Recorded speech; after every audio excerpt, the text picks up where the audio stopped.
atakayemwendea mpiga ramli, fasalahu an shay, akamuuliza kitu. Huyu riwaya iliyokuja kwamba atakuwa huyu mtu ndani ya siku 40 hana sala, kamuuliza kitu. Hata baadhi ya wanaochuoni sema hivi, Mtume alipofasalahu an shay, akamuuliza kitu, inaogopewa pia sijekaa kwamba umemuuliza njia, kama vile aingie kwenye jela, kwenye kifungo cha jamii.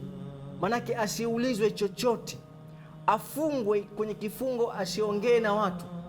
Fasalahu an shay. Lakini hadithi nyingine iliyokuja akamuuliza kitu na akamwamini, basi huyu mtu amekufuru yote aliyokuja nayo Mtume Muhammad sallallahu alaihi wasallam.